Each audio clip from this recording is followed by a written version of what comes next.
Diyan dobre kakabsat, bali magbakasyon pala ako sa Sakupanin ng 4 days. Alangan naman na iwan ko kayo. O tara, ako nga pala si Mikoy, isang factory worker dito sa Poland. Eme! Dahil may 2 weeks vacation tayo, syempre gagala natin yan.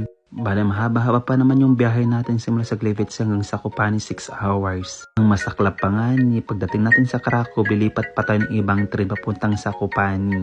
Ang masaklap nga itong train na sinakyan ko papuntang Krakow. Medyo na-delay yung oras pag-arrival niya, kaya yung connecting na train papuntang Zakopane, hindi ko nahabol, aray ko.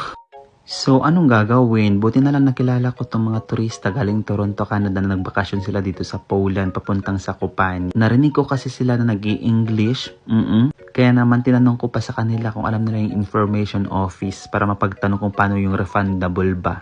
Sumakto naman na you can go to passenger service, they can help you. So, ayun, imbes na bibili sana ako ng ibang ticket, thank you Lord talaga. Alam mo na tong taong to, may 80-80, medyo mahiyain. Huy, eme! Nung problem solve naman na yung problema natin, syempre kumapin na ako para naman maging kalma ako. Dun maminsan na kami nagbabain, torpe ka talaga, Mikoy.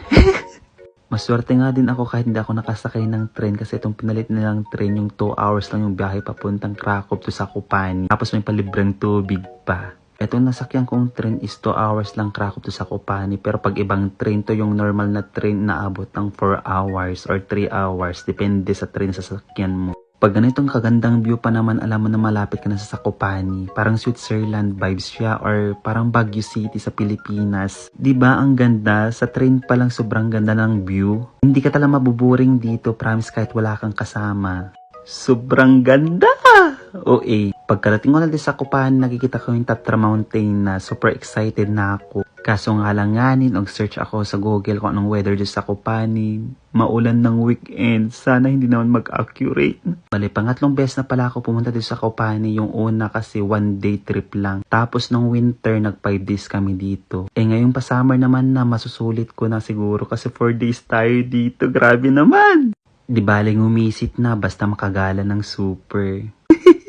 Ang lakas makabagyo at Switzerland talaga dito sa Zakopane, as in sobrang ganda. Para makatipid naman tayo, eto tamang lakad lang papunta dun sa apartment na binok natin sa booking.com. Tingnan nyo naman yung ilog, apakalinaw, grabe.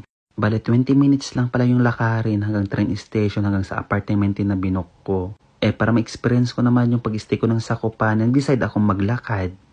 Habang naglakad nga ako, tingnan nyo ng view, ang ganda, diba? Grabe. Katating ko nga dito sa apartment, tinanong ko yung may-ari kung pwede akong magluto ng bigas. Kasi meron na akong binaon na ulam para makatipid.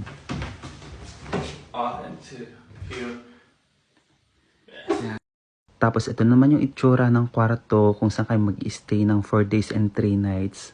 Bali, ang kasama ko pala dito sa Zakopane is si AJ, pero bukas pa siya magbibiyahe. Noon na lang ako sa kanya. Tapos merong konting balcony, tapos yung view sobrang ganda, malapit sa bundok, apakagandang mga bahay. Apaka-peaceful talaga, masasabi mong, eto yung galang sulit. Siya, bye-bye, David Senya, paalam.